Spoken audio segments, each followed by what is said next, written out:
آئندہ مالی سال کا 17,573 ارب روپے کا وفاقی بجٹ پیش، تقریباً 2,000 ارب روپے کے نئے ٹیکس عائد، تنخواہ دار طبقے اور پراپرٹی پر ریلیف، سرکاری ملازمین کی تنخواہوں میں 10% اور پینشن میں 7% اضافہ، چھوٹی گاڑیوں اور درآمدی سولر پینل پر 18% ٹیکس عائد، دفاع کے لیے 2,550 ارب، تعلیم کے لیے 18.5 ارب روپے مختص، بے نظیر انکم سپورٹ پروگرام کے بجٹ میں 21% اضافے کی تجویز، ترقیاتی پروگرام کے لیے 1,000 ارب مختص۔ وزیر خزانہ محمد اورنگزیب نے کہا، منی بجٹ کا ڈھنڈورا پیٹا جا رہا تھا مگر کوئی منی بجٹ نہیں آیا، نہ ہی کوئی نیا ٹیکس لگایا گیا۔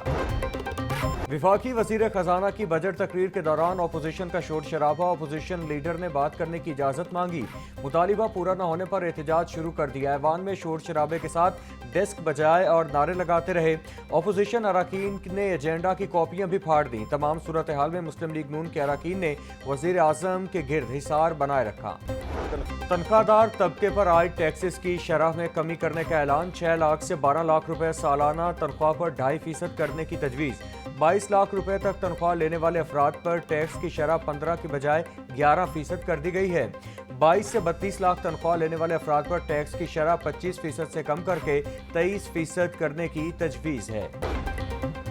شریک حیات کے انتقال کے بعد فیملی پینشن کی مدت 10 سال تک محدود، ریٹائرمنٹ کے بعد دوبارہ ملازمت کی صورت میں پینشن یا تنخواہ میں سے کسی ایک کا انتخاب کرنا ہوگا۔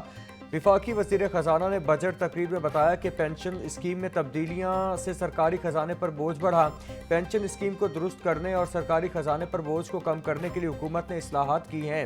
شریک حیات کے انتقال کے بعد فیملی پینشن کی مدت 10 سال تک محدود کی گئی، 1 سے زائد پینشنرز کا خاتمہ کیا گیا۔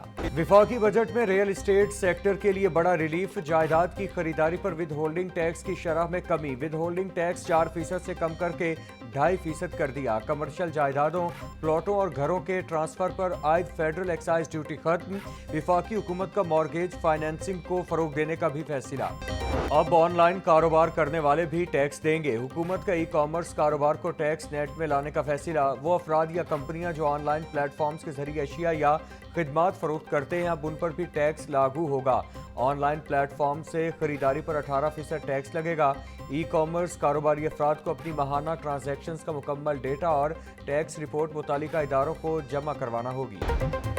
حکومت کا غیر ضروری سرکاری محکموں کی نجکاری کا فیصلہ، بجٹ تقریر کے دوران وزیر خزانہ نے کہا، مالی سال 2025-26 کے دوران پی آئی اے، ہیسکو، جینکو جیسے اداروں کو پرائیویٹائز کیا جائے گا۔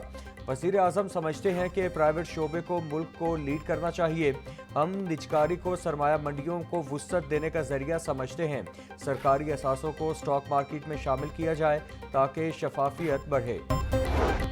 عوام دوست اور متوازن بجٹ پیش کرنے پر وزیر اعلیٰ کی مبارکباد، بولیں، وزیر اعظم نواز شریف کی قیادت میں بہترین بجٹ پیش کیا گیا، پاکستان کا پہلا ملازمین دوست، کسان دوست، صنعت کار دوست اور عوام دوست بجٹ پیش کرنے پر خراج تحسین پیش کرتے ہیں۔ بجٹ پائیدار ترقی کے اہداف کے حصول میں معاون ثابت ہوگا، نئے مالی سال کا بجٹ عوام کے لیے خوشی اور خوشحالی لائے گا۔ بجٹ سے متوسط طبقے کو حقیقی ریلیف ملے گا، مختص وسائل حکومت کے عوام دوست ویژن کی عکاسی کرتے ہیں، نون لیگ کی قیادت نے معاشی بحالی کو اعداد و شمار تک محدود نہیں رکھا، آئی ایم ایف پر کم انحصار روشن مستقبل کی نوید ہے، بجٹ معاشی استحکام اور عوامی بہبود کی سمت ایک مثبت پیش رفت ہے، بجٹ قومی ترقی کے اہداف کے لیے مضبوط بنیاد فراہم کرتا ہے، اسپیکر پنجاب اسمبلی ملک محمد احمد خان۔ دفاعی بجٹ بڑھانے کے اقدام کو سراہتے ہیں، کنسٹرکشن انڈسٹری میں ود ہولڈنگ ٹیکس کو کم کیا گیا ہے، کنسٹرکشن انڈسٹری میں فیڈرل ایکسائز ڈیوٹی کو ختم کیا گیا ہے، حکومت نے اچھی پالیسی دی ہے، اس کو سپورٹ کرتے ہیں، امید ہے ملک میں خوشحالی آئے گی، ایس ایم تنویر کی ایف پی سی سی آئی لاہور آفس میں میڈیا سے گفتگو۔ دفاعی بجٹ پر تاجر برادری کا ملا جلا رد عمل، صدر لاہور چیمبر ابوذر شاد کہتے ہیں، آن لائن بزنس کو ٹیکس نیٹ میں لانا، پراپرٹی کو ریلیف اور تنخواہ دار طبقے کو ٹیکس میں ریلیف اچھا اقدام ہے، معیشت مستحکم ہوتی نظر آ رہی ہے لیکن کاٹیج IT لائیو اسٹاک اور زراعت کی ایکسپورٹ کے لیے خاطر خواہ اقدام نہیں کیے گئے۔ وفاق کے بعد پنجاب کا بجٹ 13 جون کو پیش کیا جائے گا۔ بجٹ میں کوئی نیا ٹیکس نہ لگائے جانے کا امکان۔ تعلیم، صحت اور سیاحت پر خاص فوکس رکھا گیا ہے۔ آئندہ مالی سال کے بجٹ میں تعلیم کے بجٹ میں پچھلے سال کے مقابلے میں 110 ارب روپے زیادہ رکھے جائیں گے۔ صحت کے بجٹ میں 90 ارب روپے زیادہ رکھے جائیں گے۔ سیاحت کے بجٹ میں 600% سے زائد اضافہ کیا جانے کی تجویز۔ پنجاب کے آئندہ مالی سال 2025-26 کے ترقیاتی بجٹ کا ڈرافٹ تیار۔ محکمہ ترقیاتی و منصوبہ بندی نے وزیر اعلیٰ پنجاب مریم نواز کو بجٹ ڈرافٹ پیش کر دیا۔ صوبہ پنجاب کے لیے 1210 ارب روپے کا ترقیاتی بجٹ رکھا گیا۔ بجٹ میں 1358 نئی ترقیاتی اسکیمیں شامل کرنے کی تجویز دی گئی۔ ٹیکساری گیٹ، موچی گیٹ، یکی گیٹ، شاہ عالم گیٹ کی مرمت و بحالی کے لیے 29 کروڑ 92 لاکھ رکھنے کی تجویز۔ حکومت پنجاب نے 3 افسران کے تقرر و تبادلے کر دیے۔ سیکریٹری داخلہ نور الامین مینگل کا تبادلہ احمد جاوید قاضی کو سیکریٹری داخلہ پنجاب لگا دیا گیا۔ نور الامین مینگل سیکریٹری ہاؤسنگ تعینات۔ سیکریٹری ہاؤسنگ اسد اللہ خان کو SNGAD رپورٹ کرنے کا حکم۔ پنجاب کے دیہاتوں کو جدید ماڈل ولیجز میں تبدیل کرنے کا فیصلہ۔ وزیر اعلیٰ مریم نواز نے منصوبے کی منظوری دے دی۔ وزیر بلدیات ذیشان رفیع کو منصوبے کی نگرانی اور عملی نفاذ کی ذمہ داری تفویض۔ لاہور سمیت پنجاب کے 800 دیہاتوں کو ماڈل ولیج بنانے کے لیے پنجاب حکومت فنڈز فراہم کرے گی۔ 1600 دیہاتوں کے لیے ورلڈ بینک سے مالی معاونت حاصل کی جائے گی۔ ماڈل ولیجز میں عالمی معیار کے مطابق پختہ گلیوں کی تعمیر، صفائی و ستھرائی، واٹر سپلائی لائنز اور پینے کے صاف پانی کی فراہمی، اسٹریٹ لائٹس کی تنصیب اور دیگر بنیادی بلدیاتی سہولیات فراہم کی جائیں گی۔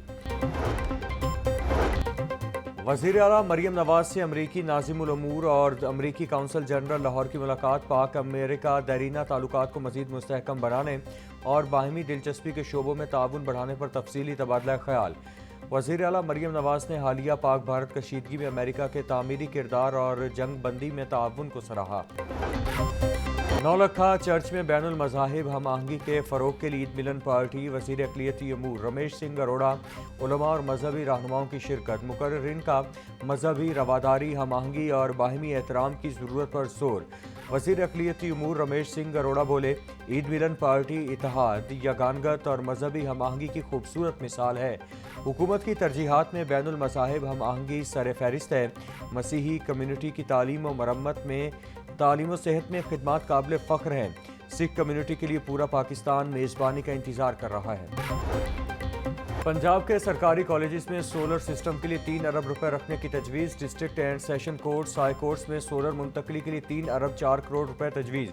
پنجاب حکومت کا الیکٹرک پاور ریگولیٹری اتھارٹی کے قیام کا بھی فیصلہ۔ ذرائع کے مطابق گورنر ہاؤس کو سولر پر منتقل کرنے کے لیے 20 کروڑ روپے رکھنے کی تجویز۔ Punjab safe cities authorities solar پر منتقل کرنے کے لیے 33 کروڑ 94 لاکھ روپے رکھنے کی تجویز۔ بجٹ 2025-26 میں سیوریج اور واٹر سپلائی کی اپ گریڈیشن کے منصوبے۔ آئندہ مالی سال میں لاہور ڈیولپمنٹ پروگرام کے لیے کثیر رقم مختص ہوگی۔ واسا کی تجویز پر بجٹ میں 20 ارب روپے مختص کرنے کی تجویز۔ بجٹ میں لاہور ڈیولپمنٹ پروگرام فیز 2 واسا کے لیے 65 ترقیاتی اسکیموں کی منظوری ہوگی۔ 7200 پیف پارٹنر اسکولوں کی سبسڈی میں 20 سے 40% تک اضافے کا اعلان۔ پرائمری کے بچوں کے معاوضے میں 50 روپے اضافہ 800 روپے کر دیا جائے گا۔ مڈل کے بچوں کو 200 روپے اضافے سے 1100 روپے معاوضہ ملے گا۔ نہم و دہم سائنس کے بچوں کو 500 روپے اضافے کے بعد معاوضہ 1800 روپے دیا جائے گا۔